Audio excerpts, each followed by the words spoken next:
Good morning. So, today's class is going to focus on the great French director Robert Bresson. Please note the spelling Robert Bresson, that is a French pronunciation, who lived between 1907 to 1999, who made only 13 films in 40 years. So, what does this very meager output tell you about the director himself? Well, you can think of answers.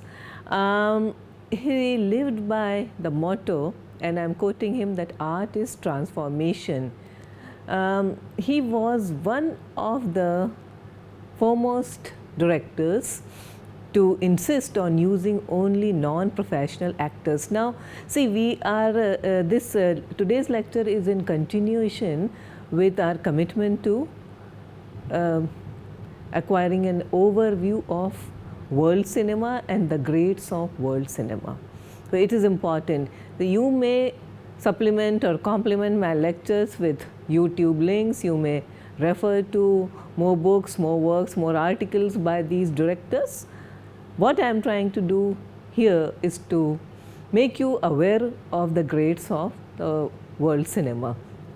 At this point also, let me tell you that I have previously recorded a series of lectures. It was a full length course called Introduction to Film Studies, which is freely available on YouTube. That is also a part of IIT's on air for the past 2 years.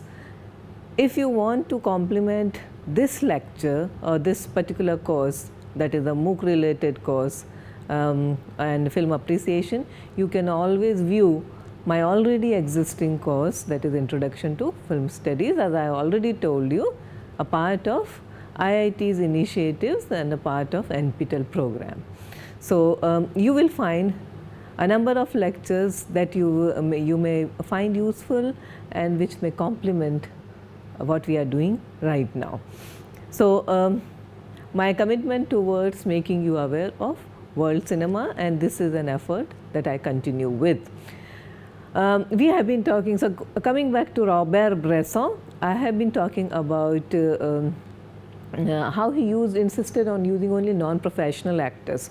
Now, the point is that this was nothing new. You already know about Italian neorealism. We have done that as part of international film movements, and you are aware of that Italian neorealism also insisted on using non-professional actors. That means actors who were not trained to get into films.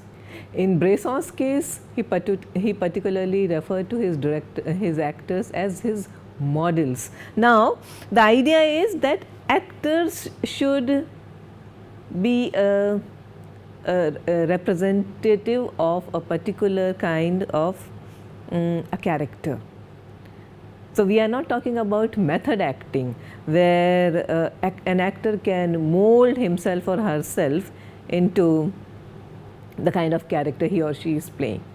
We are talking about taking a person according to the demands of a particular character, a personality type.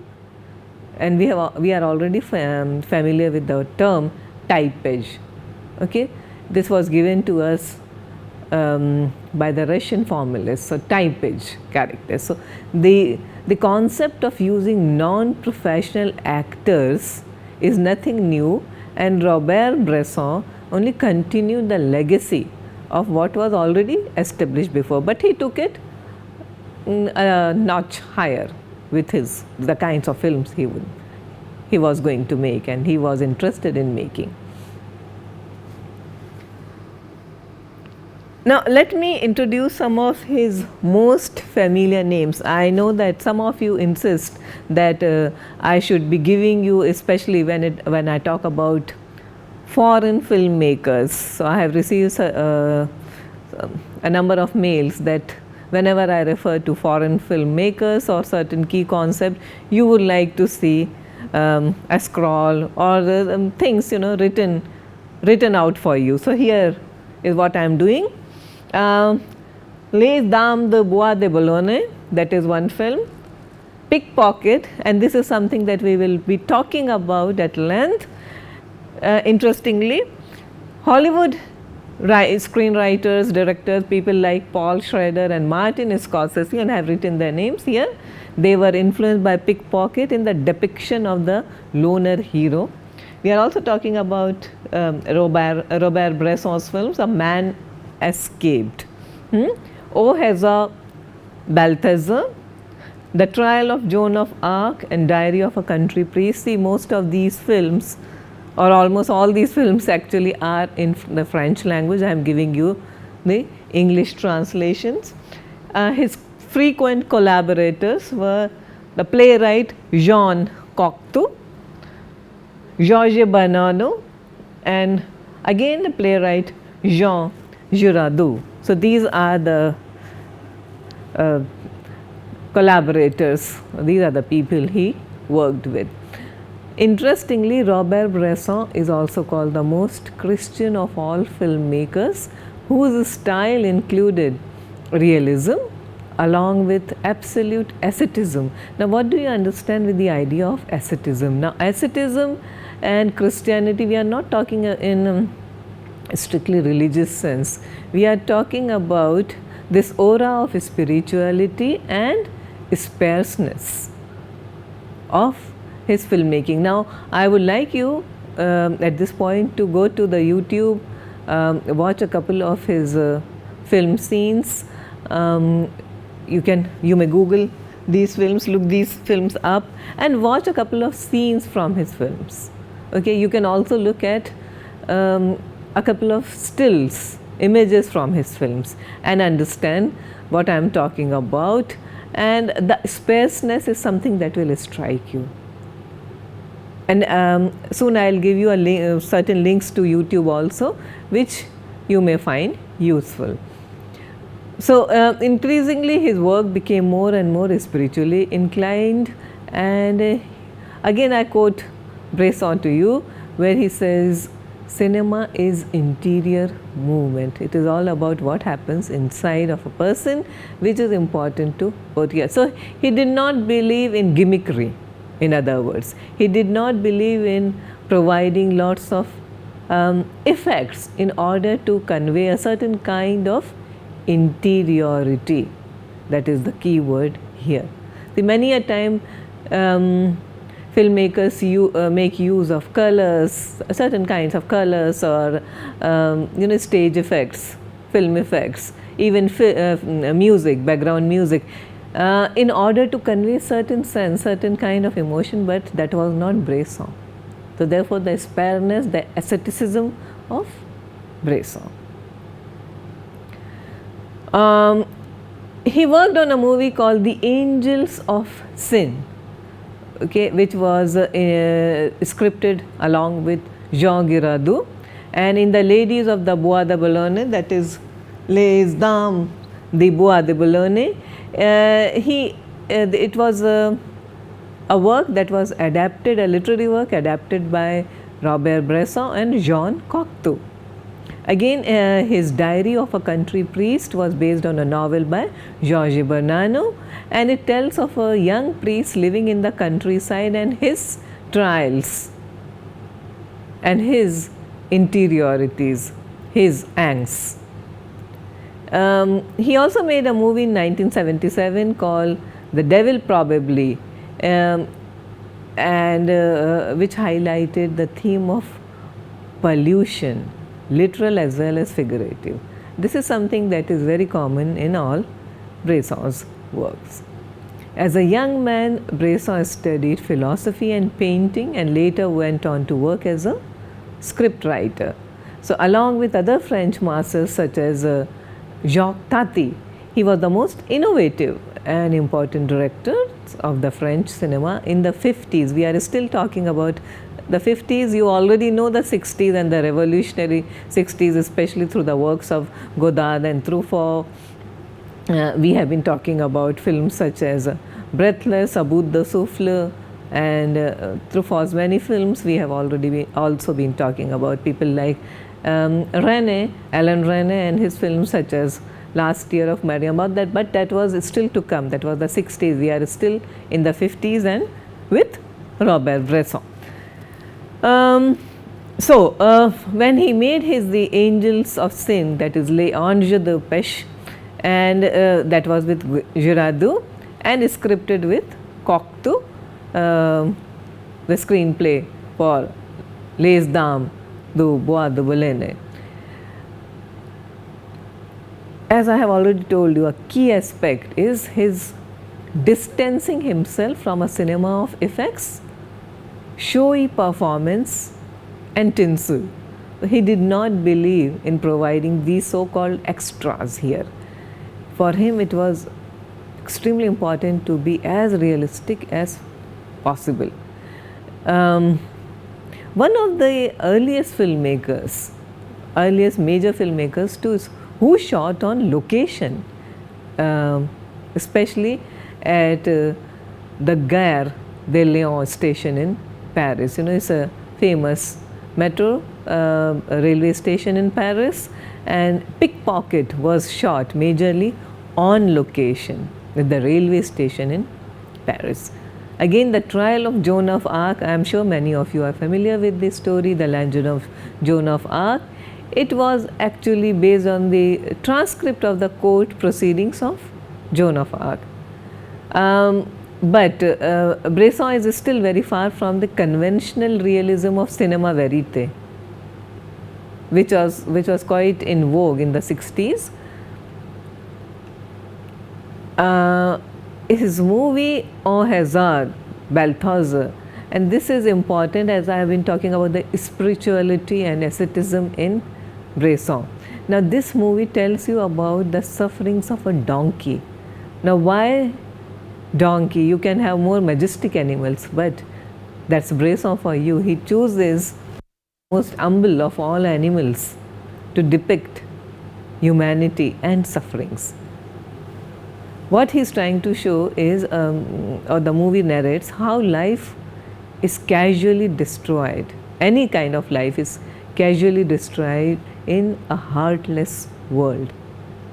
The story is about Balthazar, the donkey, who passes hand from human to human and witnesses all human vices such as pride, greed, brutality, lust, and he is beaten by people, he is forced to perform tricks in a circus.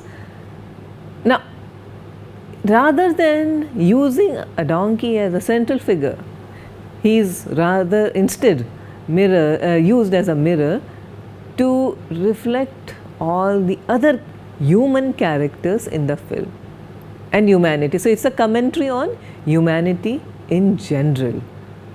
We see human beings through the eyes of this most humblest of all God's creation, that is a donkey, who is treated brutally, casually, heartlessly by a group of people. And human beings, as Bresson tells us, are quite same when it comes to cruelty, brutality and heartlessness. Balthazar accepts his sufferings like a saint and dies like a saint.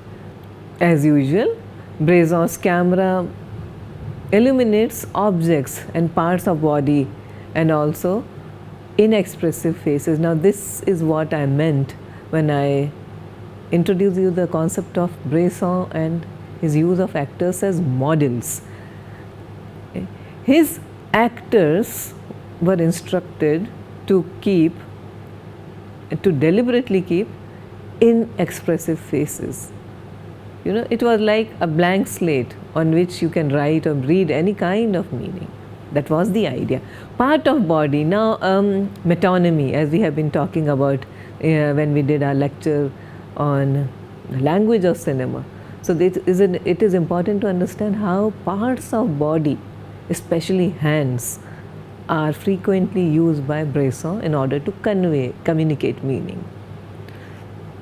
From here, let me take you to Pickpocket, one of his most celebrated films, which was released in 1959, a very key period in the history of world cinema.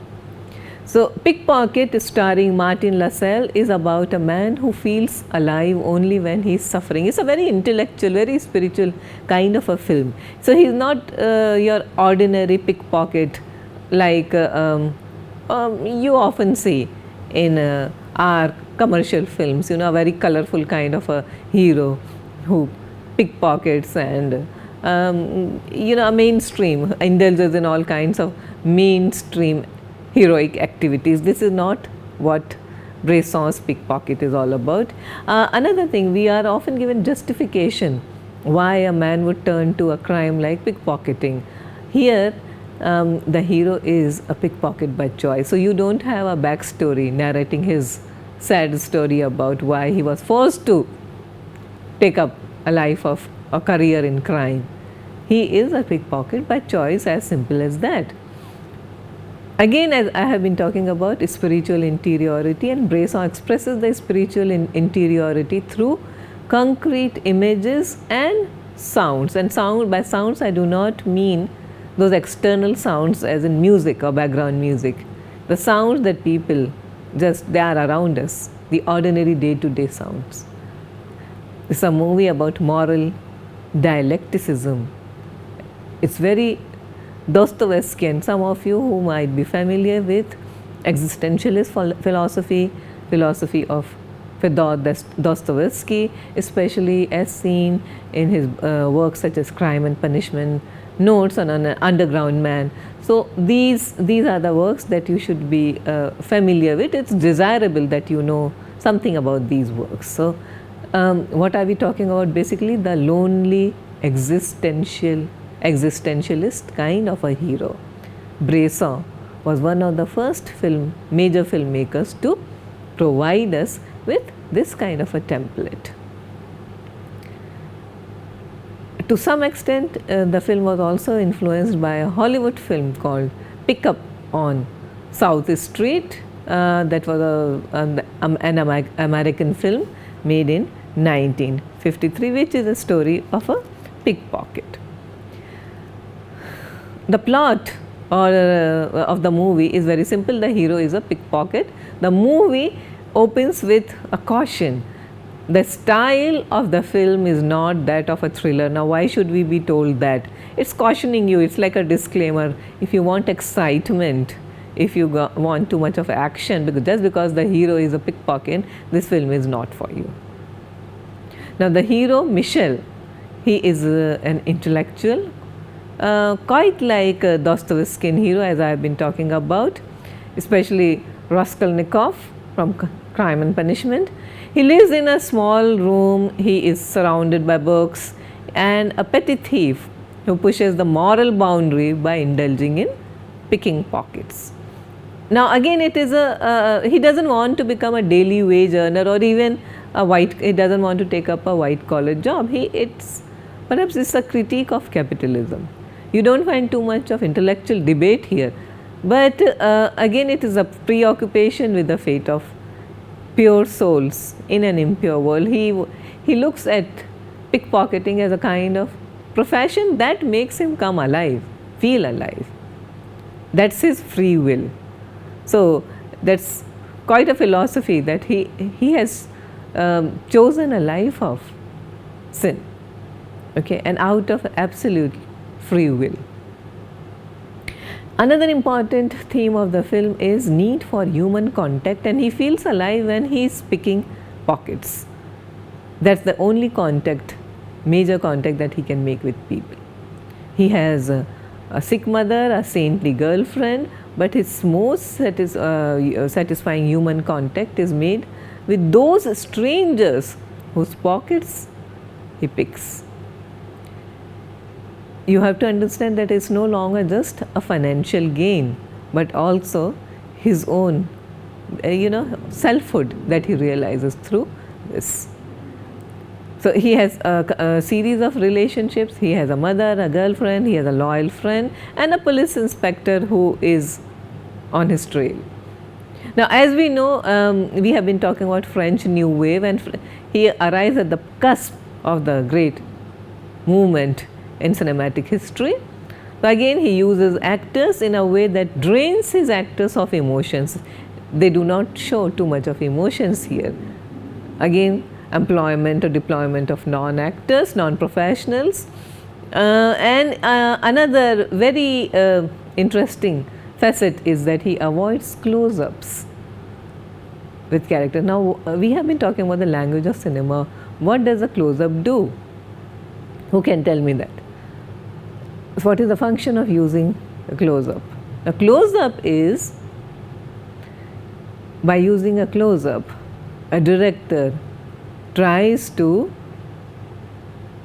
convey the emotions of a character, highlights the emotion, heightened form of emotions. Okay, so that's what a close-up does. Now here he doesn't want you to look the actors to express too much of emotion. Why? So that he can dispense with all kinds of empathy and sympathy for the actors. It is more important that the audience should be forced to think. Therefore, also the avoidance of music. There is also an employment of deadpan voiceover. So the voice also lacks emotion. It is important that you think more and feel less here. So there is a total rejection of, in other words, of melodrama here. He allows the audience a great deal of freedom to interpret the actions on screen. Now you should know that we have been talking about the French New Wave, and you should know that characters in French New Wave cinema are often marginalized, anti-establishment, young rebels, anti-heroes. These are loners with no great family ties to speak of, who behave spontaneously and often act immorally or immorally and are anti-authoritarian. Now if you look at the entire array of French New Wave films, you will find that this is quite true of most French New Wave, the heroes that were depicted in the French New Wave films.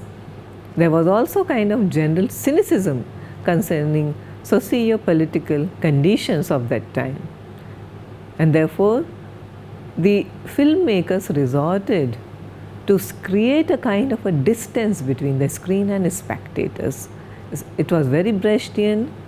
We are talking about the great theatre expert, exponent of the alienation effect. The idea was not to create feelings of sympathy and empathy, but rather create a distance and force the audience to think rather than feel.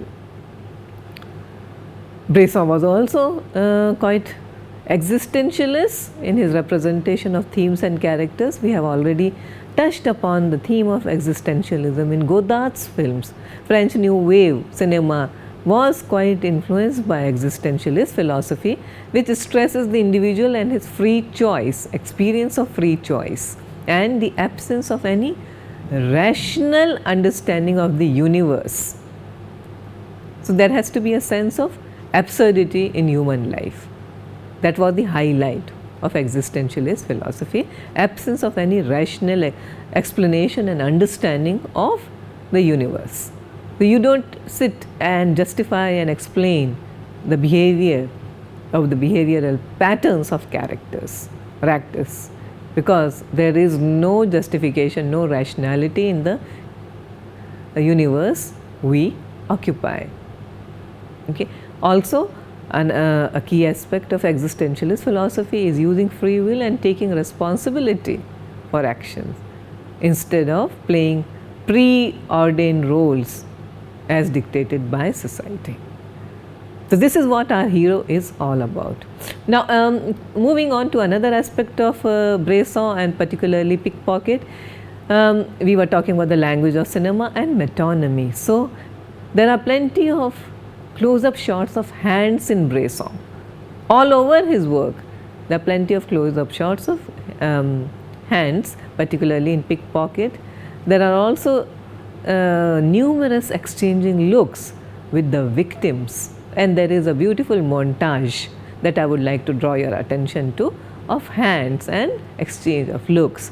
So please note down this link to the YouTube and watch this particular scene and understand what I am talking about.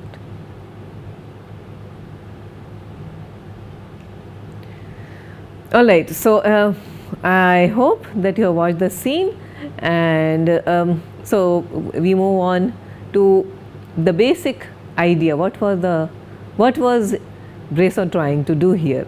Now the theme is redemption. At the end of the film, the hero, he seeks redemption in a hopelessly corrupt world and raises certain kinds of moral questions that will we be judged and by who? Who is fit enough to judge us? Again the concept, the idea is essentially, the world is essentially an absurdist, meaningless place.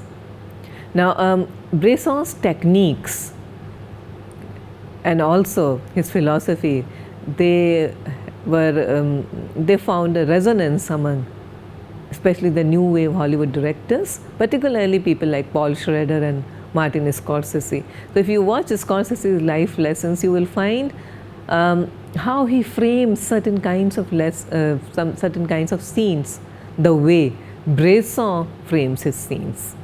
Please watch the film Life Lessons. It's a short film, and also Martin Scorsese directed, and the screenplay of this film was written by Paul Schrader. I am talking about Taxi Driver. Again, it uses the same kind of confessional narration that Bresson's hero uses. Again, he is a lonely sociopath hero looking for a reason to live, and through him we are given a voyeuristic look at society. A Man Escaped, Bresson's other monumental film released in 1956. You watch the film, a clipping from here, and again you will realize the minimalism, the sparseness, the asceticism of Bresson.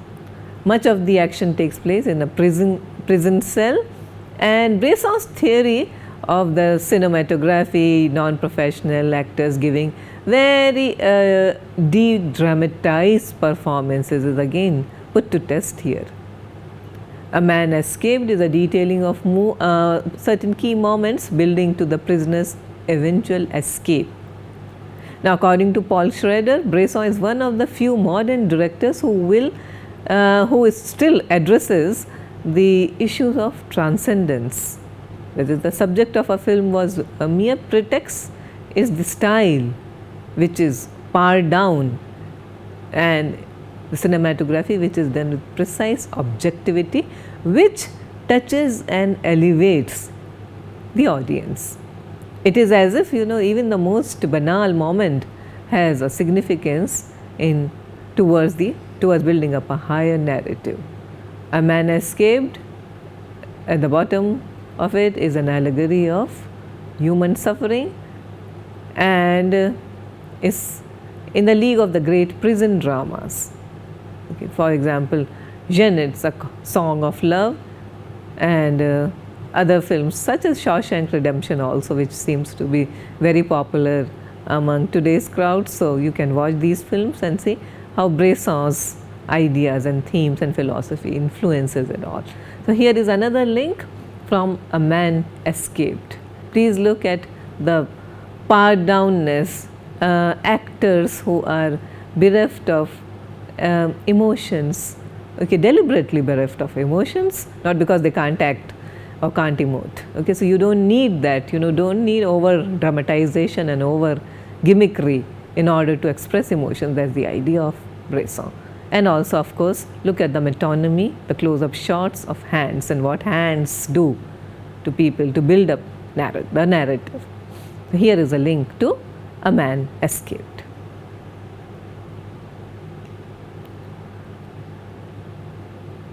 So, the final word on Bresson is by François Truffaut.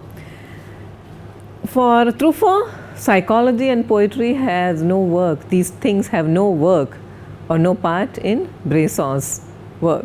It's all about obtaining a certain kind of a harmony out of the various elements which act on each other, providing an infinity of relations, that is the acting, the sound, looks and noises, settings and lighting, commentary and music. It all adds up to what Bresson has to offer.